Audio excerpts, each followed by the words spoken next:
They heard the buzzing before they saw it.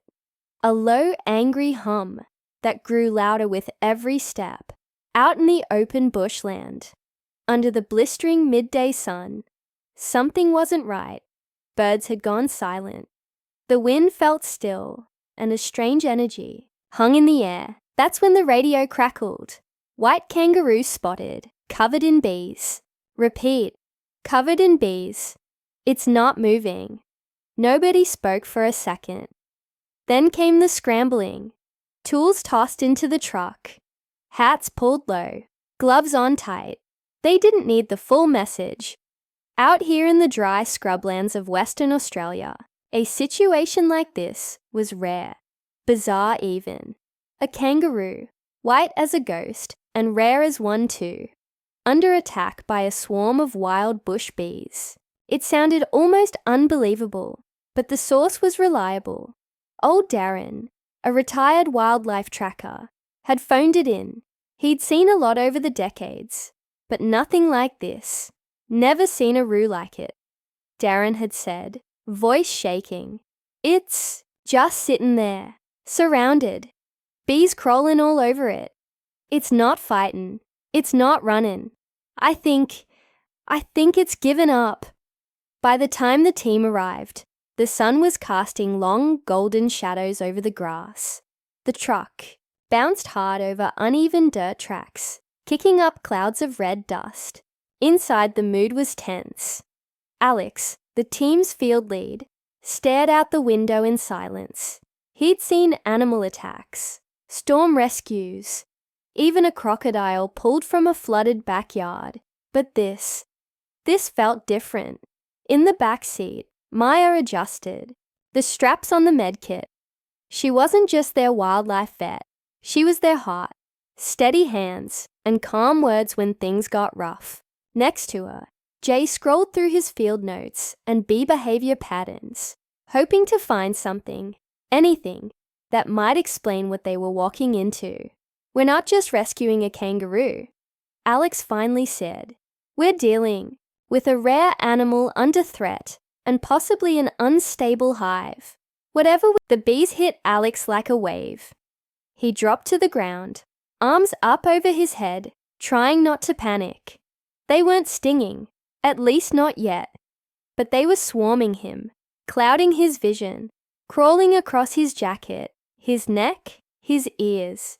Maya shouted his name, but her voice was lost in the buzz. Jay grabbed the backup smoke, flicked the lighter, but nothing. Dead. The canister had gotten damp in the fall. Maya didn't wait. She pulled her scarf over her mouth, heart hammering, and ran toward Alex, swinging her jacket to break up the cloud. The bees backed off slightly, not fleeing, but shifting, almost like they were confused. Alex scrambled back behind the log, coughing, eyes red and swollen, but alive. The kangaroo was still in the same spot, barely moving. Its chest rose and fell in weak, shallow breaths. Maya crouched, studying its face from a distance. The bees hadn't stung it.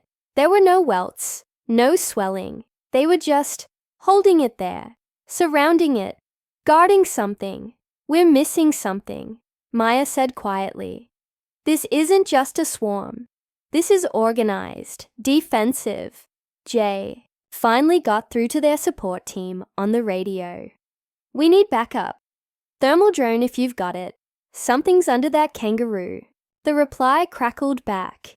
15 minutes out. Do not engage the swarm further. You need to fall back. But no one moved. They couldn't. Not when the kangaroo was right there.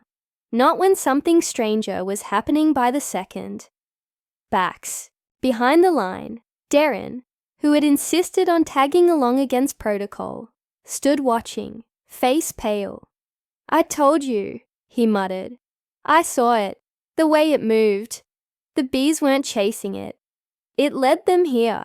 What are you talking about? Jay asked, still panting from the sprint. I've been watching this area for months, Darren said, squinting out toward the clearing. Bees have been behaving weird, nesting in places they don't normally go. Aggressive swarms, sudden disappearances. But this This white roux. It's shown up before. Always alone. Always near hives. Like it's drawn to them. Or the other. Way around. They all stared at him. You think it brought the bees? Maya asked, unsure if she even wanted to know the answer. I think it's protecting something, Darren said. Or maybe they are that dark shape beneath the kangaroo. It was clearer now in the fading light. Not moving, not part of the animal, maybe a large rock or debris. But something about it felt unnatural. Maya reached for her binoculars, trying to zoom in without moving too much and triggering the bees again. Her breath caught. It's a box. Jay leaned in. A box, half buried, wooden, old. Darren cursed under his breath. That camp, the white kangaroo's stare cut through the silence like a blade. For a heartbeat, no one moved. Then, all at once, the bees began to rise again, not in chaos, but in perfect unison. Like a choreographed wave, the swarm circled above the kangaroo, then split off into two groups. One hovered low over the wooden box. The other drifted in slow, careful loops around the rescue team, close enough to feel their wings buzzing against skin. Jay's eyes were still locked on the thermal screen. It's not eggs. It's something else. Something inside the box is alive. Barely. Alex stood slowly, hands raised. We're not here to hurt anything, he said out loud, unsure if he was speaking to the bees, the kangaroo, or whatever was inside that box. We just want to understand. And then, something happened no one expected. The kangaroo moved forward, just a few steps. Its body weak but determined. It placed itself directly between the box and the team. No aggression, just a clear message. This is not yours. Maya stepped forward too, slow, open palms out. She knelt in the dirt, lowered her head slightly. Not a sign of fear, but respect. You've been protecting it, she said softly. But you're exhausted. You need help. The wind shifted, and a faint scent filled the air. Sweet, earthy, ancient. A scent that didn't belong in the dry scrubland.